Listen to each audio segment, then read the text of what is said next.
Eddie, the owner of Wythenshawe Black Belt Academy, asked me if I could help work with him to make a ring, and I thought, yeah, that'd be brilliant. Now there's a few little pitfalls and stuff that I learnt as well on the way, so I thought I'd do a video chronicling that. So this is a ring that we're going to make. It's got some gold flourishes and some oxidisation on it. This is a CAD model, basic CAD model we start with. The cutouts are put into it. We've also got some of the letters on the top, so we get a contrast with a different metal. That's the gold part.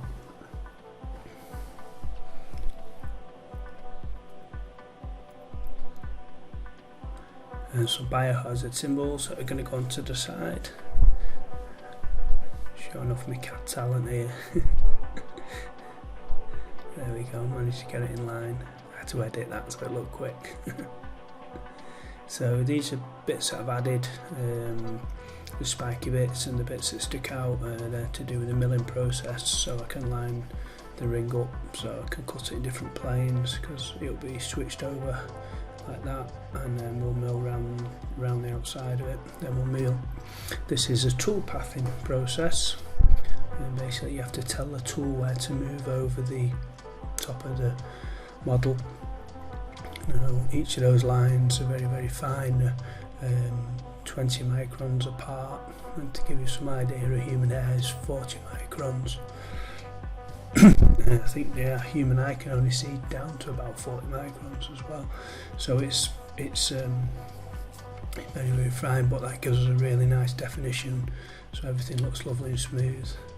Here there's the difference, the distance between the tool paths.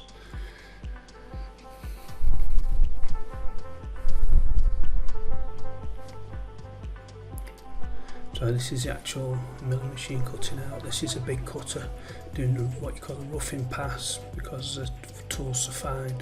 You have to start with a big tool to hog out all the wax. This is doing the finishing pass now with a very small tool. And that's one of the rings that I did at first where the letters were too small and I had some blowout. This is casting, lost wax casting. So the metal inside there is just over 1000 degrees C. Just checking now to see if it's melting, give it a shake so you can see the metal move. Just waiting till it gets the correct temperature before I release the metal into the mould. That's the metal melting there.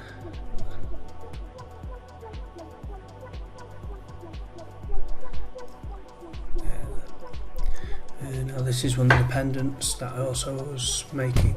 It's for the black belts of Eddie's Academy. People who've achieved the grade of black belt, then they get a medallion. This is interesting. It's stainless steel band that fits inside the silver ring, because one of the black belts is allergic to silver.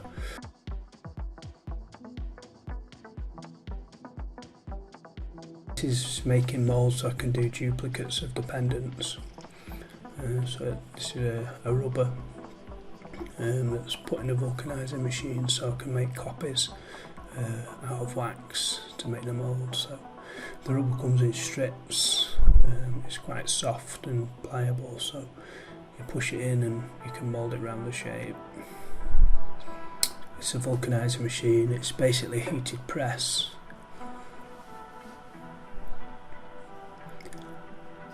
And put the mould inside there,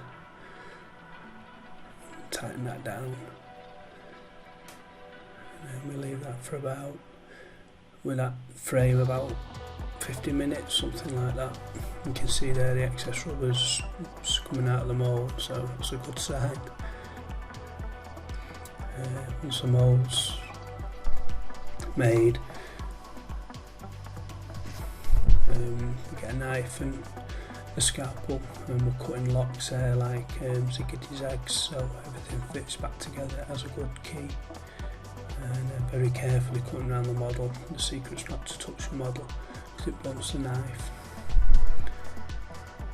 So just taking my time and try to keep all my fingers.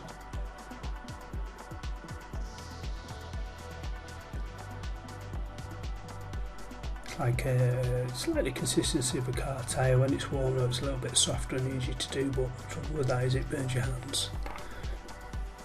Okay, so that's a wax injector now, so I've injected wax into the mould, and this is the result of that. And the dust, the white powder you can see is talcum powder, which helps the mould release, but it needs cleaning off before I can cast it.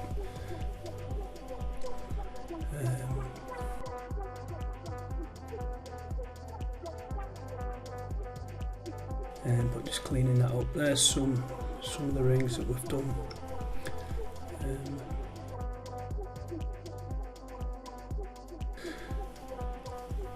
This is Eddie's ring at the beginning. Here I'm just trying to fit the gold inlay on the top, so you always get a little bit of shrinkage and stuff when you cast the ring, so I've been cleaning that up to allow me to fit the inlay nice and snug, and then I'll solder them together.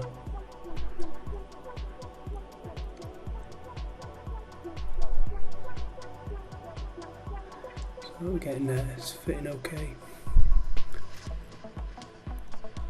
These are the biohazard symbols. This is fresh from the cast. You can still see the investment powder on it. They need cleaning up yet, cutting off and cleaning up. The sprue's cutting off.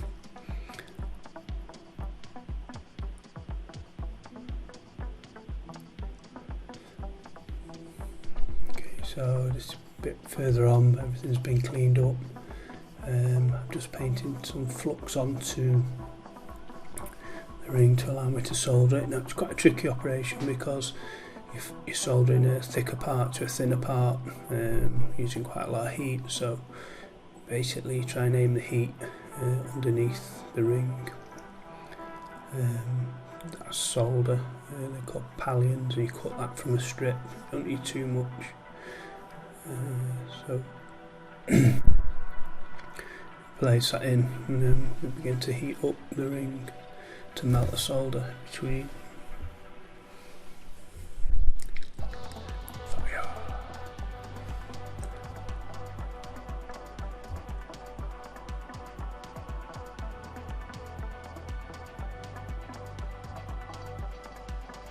So just try to get everything overall hot. It wants to be like a cherry red colour for the solder to melt. You're looking for a little bit of movement in the top when the solder melts, so the gold symbol will drop down slightly so you know that it's melted. To use different grades of solder as well, so because the top's been soldered on, use a hard solder and then a medium solder for the sides to stop the top falling off when it gets hot. Just playing heat around, trying to heat everything up nice and evenly. There you can see things are getting hotter, it's starting to glow a bit. I'm applying heat from the bottom. It's pretty much done there. Yep. Just giving that a quick check. So yeah, that's all cleaned up then. And that's the finished ring. Pleased how the lettering turned out, it's quite crisp. And there's all the other bits that I did. So thanks to Eddie, and thanks for watching. Bye bye now.